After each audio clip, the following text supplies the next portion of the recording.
मैं राहिल मजहर। आज हम लोग जिस महत्वपूर्ण टॉपिक पर बात करने जा रहे हैं वो है यूपी मदरसा बोर्ड शिक्षा एजुकेशन 2004, जिसे इलाहाबाद हाईकोर्ट बेंच के जजमेंट ने इसे असंवैधानिक करार दिया था। और जब इसकी अपील सुप्रीम कोर्ट में हुई, CJI चंद्रचूड़ की ट्रिपल बेंच में इसे स्टे का ऑर्डर मिला।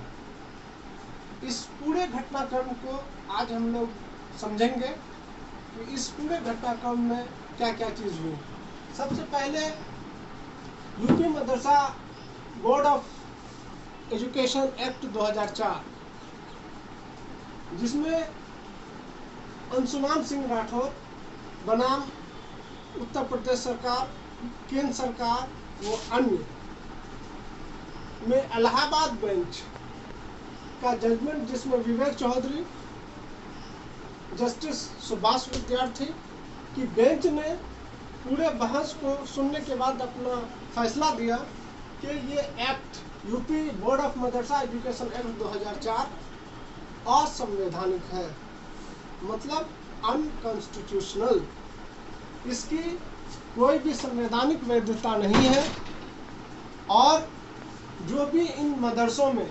पढ़ रहे हैं उनका एकोमोडेशन प्राइमरी एजुकेशन स्कूल्स में, हायर स्कूल्स में और इंटरमीडिएट स्कूल्स में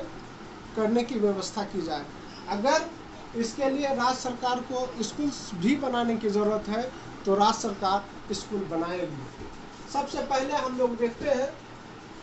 इस जजमेंट के अगेंस्ट जो मदरसा सिस्टम में एक भूचाल लाने का काम किया था, उसने अपील की कहाँ? तो सुप्रीम कोर्ट में। जो पेटिशनर है वो है Anjum Qadri, Manager Association Madaris Arabia UP, All India Teacher Association Madaris Arabia New Delhi, Teachers Association Madaris Arabia Kanpur, Manager Association Arabi Madrasa नई बाजार। इस अपील के अगेंस्ट में जो रेस्पोंडेंट की टीम यूपी स्टेट गवर्नमेंट के और केंद्र सरकार, यूनियन ऑफ इंडिया, जिसके तरफ से जो पेटिशनर है, इनके वकील जो advocate, senior advocate Abhishek Manu Singhvi, Mukul Rohatgi, Huzaifa Ahmadi, और रेस्पोंडेंट के तरफ से जो एडवोकेट की टीम सामने आई वो ASG KM Nataraj, AG R Venkat रमनी। और ये दोनों के केस सुप्रीम कोर्ट की बेंच, जिसके हेड कर रहे थे CJI DV Chandrachud Singh, justice JB Pardiwala, justice Manoj Mishra. जब 5 अप्रैल 2024 को जब ये सुप्रीम कोर्ट में बहस होती है तो इसमें अभिषेक मनु सिंघवी जो पेटिशनर के वकील हैं वो बहस करते हैं कि मदारिस को ही सिर्फ इसके एक्ट को क्यों असंवैधानिक करार किया जाए, क्योंकि भारत में बहुत सारे वैदिक स्कूल्स या गुरुकुल शिक्षा व्यवस्था कायम है, तो क्या वे भी असंवैधानिक है या फिर। और दूसरे मुकुल रोहतगी ने कहा कि इस मदरसा एजुकेशन सिस्टम में सिर्फ ट्रेडिशनल एजुकेशन या इस्लाम की पढ़ाई नहीं होती है, इनके साथ साथ वहाँ आधुनिक विषयों की भी पढ़ाई होती है, जिसमें वर्षों से SPQM योजना के अंतर्गत भी टीचर्स बहाल हैं।